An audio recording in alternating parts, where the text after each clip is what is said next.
I'm Logan Crawford, and right now on the Spotlight Network, we're diving into the powerful self-help journey crafted by Yvonne Delaney Mitchell in her empowering book. It is called Unlock Your Potential: How to Make Your Life More Better. This spiritually uplifting guide offers practical step-by-step tools to overcome life struggles, whether in love, work, or finances, helping readers release limiting beliefs and embrace personal growth.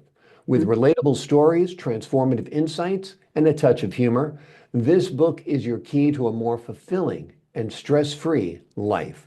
We're delighted to have this very talented author join us here today on Spotlight. We thank the team at Atticus Publishing for helping us put her in the spotlight today. We ask viewers like you to support authors like her by subscribing to our channel and by purchasing her amazing book. The links are below the interview. And be sure to download the network app, streaming on Apple TV, Roku, and Amazon Fire TV. Yvonne, thank you so much for joining me here today on Spotlight. Thank you, Logan. Thank you so much for having me. If we were to boil your theories down on improving your life to one thing, what do you think the one most empowering thing a person could do to live a more better life? Breathe. I think that we don't realize how many times we don't breathe. We are really holding our breath and we're so tight, and we have to consciously think to breathe because it's an involuntary thing. Mhm. But that really helps a lot. A lot of times people hear breathe, okay, I'm in meditation. Okay, they want me to do yoga. No, Mhm. just breathe. Yeah, don't be. You know. People are like that a lot. They're holding their breath. They're not Yes. releasing their breath. Yeah, I 100% agree with that. And it creates stress. I mean, your body is stressed to begin with, which is why you're Right. holding your breath.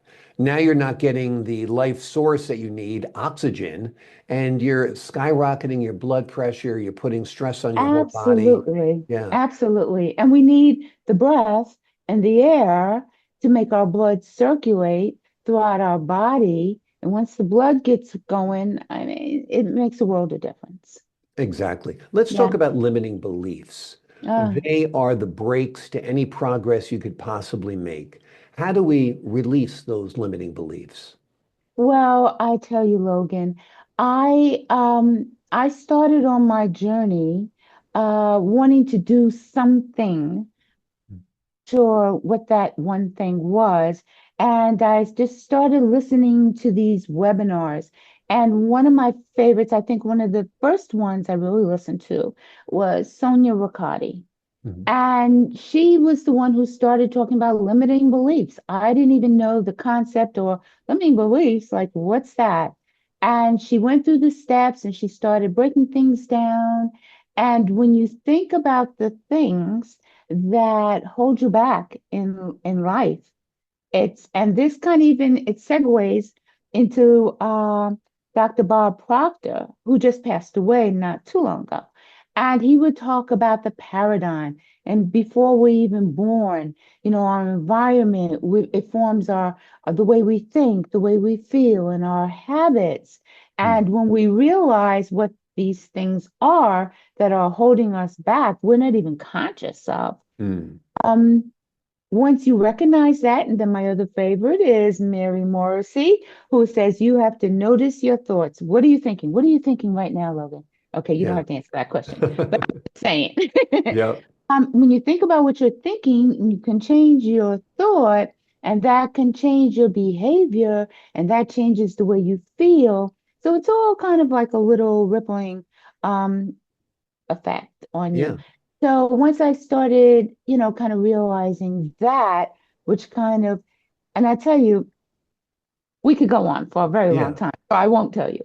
But what I will say is once I discovered what my limiting beliefs were, and I was easily able to stop it, eradicate, whatever word you want to use, which is how I put it into the book, I was able to actually say to myself, without spending thousands upon thousands of dollars on therapy, not that I'm Mhm. knocking therapy, I was able to say to myself, you know what? I am a creative, I'm a writer.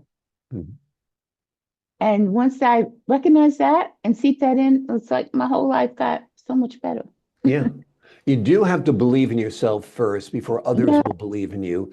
If you believe you can't do something, you're done. If you say, I'll never get that job, I'll never be promoted, I'll never meet that girl, I'm never going to be able to take that vacation, you won't.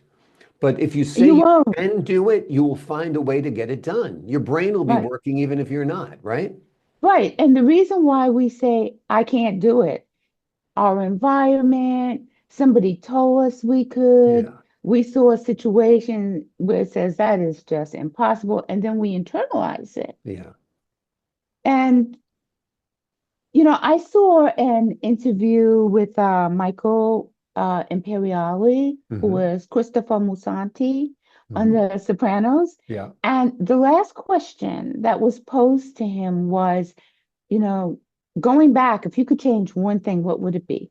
And he thought about it for a second and he said, I wouldn't worry.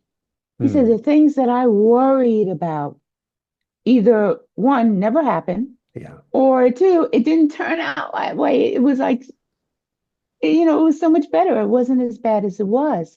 And the limiting beliefs and the things, the weight that we put on ourselves and we carry on our shoulders just because we heard somebody else say, or that was our environment, or everybody around us, and even our dear loving family, whom Hmm. we love so much and only wants the very best for us. Yeah. Whoa. Yeah. You have to like breathe, Hmm. stop. So that's what I try to incorporate in this book. Hmm. Again, Sonia Riccardi, this particular workshop that she was doing was like how to make money, how to make a whole lot of money. And I was Hmm. like, gee, that sounds like a good idea to me. So one of her many steps was, well, write a book.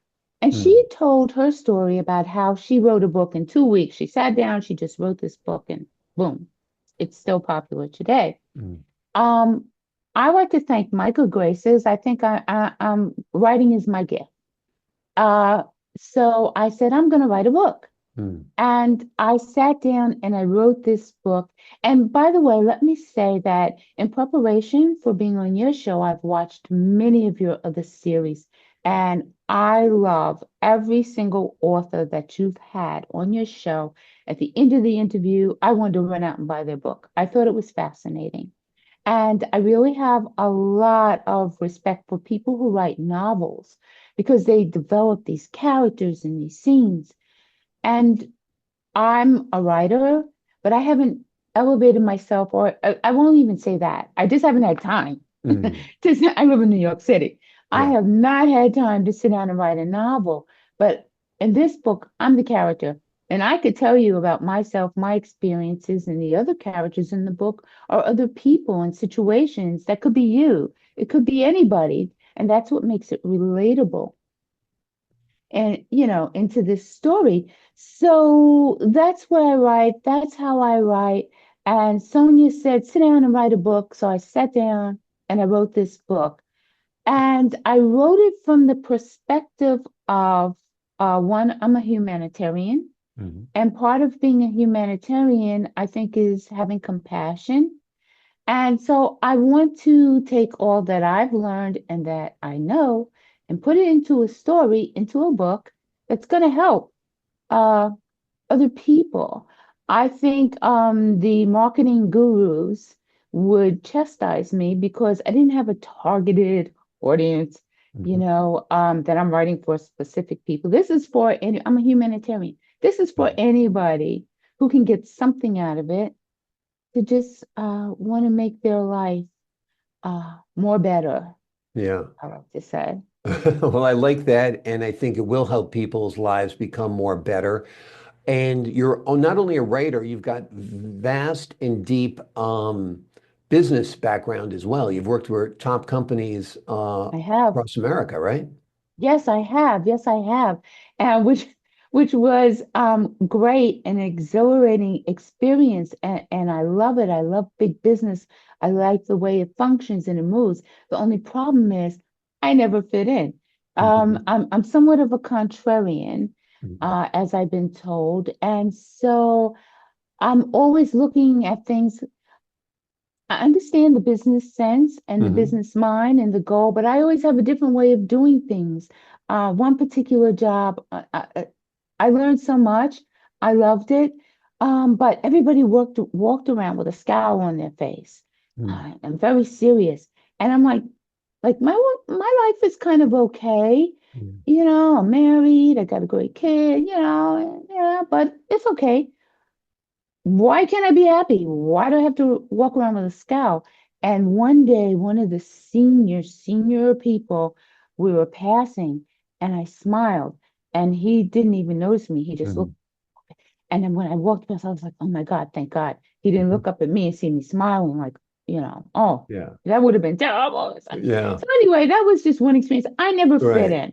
Yeah, Okay, I didn't fit unfortunately, the in. boss sometimes sets the tone where if they're scowling all the time, everybody else feels they need to You better scowl all the time. scowl as They make well. no eye contact as they walk down the hall. I mean, Then just say you good better morning. How walk you down doing? Good to the see you. I I don't don't know. think so. I know. Well, you're gonna You have a know, happier, better, more better life if you do smile right, more and scowl right. less. So you did have great lessons to teach that boss for sure. Well, and that's not to say that we're not serious. We're not serious about our work, about our job, about Right. the bottom line. Right. But and another thing in this book that I learned is about just being open and opening your mind and looking at things from a different perspective. Um, which I think is very important in life. We cannot be fixed. Another job, the boss used to say, you got to learn how to pivot. Hmm. And I pivot, like, what's that? But, yeah, you Yeah. do. You can't, and that doesn't mean that you give up your integrity, you give up your values, you give up your beliefs. And, I'm Yeah. also this type of person that I've learned about. Um, having both. It's not Hmm. either or. It's this and that. And you got to Yeah. have balance. You got to have balance in life. I think that's also important. Yeah. So yeah, so this is all about having a more better life. And I talk in the introduction, in the prelude, about the title. I think I spent the most time Hmm. in creating this book on the title because more better, is that colloquial? Hmm. What are people going to think? And I was listening to a tape, and this scholarly person, I don't even remember what the tape was about, but I Hmm. remember in listening to it, he says, and this makes it more better. That's it. More better. That's You were cool. sold. Well, I it I, is I a always so that, and I it's a can say catchy that. title, and people do want to have a better life, and better yet, they rather have a more better life. And the Yes, lessons that you teach within the pages of this book are applicable to romance, work, yes. and finances as well. They're all relationships, are all kind of interrelated, right? Yes, yes, that is so true. And because everything in our we don't live in silos. We don't live in silos as a community, as citizens, as a culture, and even within ourselves. Everything is interrelated. Mhm. I I think that's why I make it applicable to all areas of your life. There are little things that you do, like Dr. Bob Proctor would say, Mhm. that start from your paradigm, that changes your inner beliefs and your perspectives, and that changes your behavior, your approach.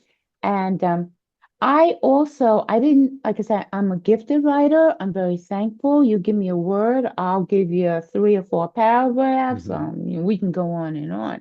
But actually, I started out, my passion was always dance. I danced my entire life. I call myself a ballerina, even though I didn't dance on a world stage. I studied under world-class teachers, Arthur Mhm. Mitchell, Valdemir Dubodowski, Tanaquil Leclerc, Carl Schuch, Madame Darvash. So I have that training, I have that in my heart, and that really kind of morphed into my writing. So I also like to write with a rhythm. So as Mhm. people, what engages people in it is the rhythm as they read, they're moving to a rhythm which can go within themselves, helps people find their rhythm. Mm. You know, everybody has their own pace, their own rhythm, and how do you move? And that makes you feel better. That makes you think better. That makes you move better. Like sometimes we walk down the street, man, don't, especially if you're in New York City, you get Yeah. in the crowd and you walk and do not stop because 20 people behind you Yeah, will exactly. fall. But Yeah. you find your rhythm, you find your pace. And with that comes awareness.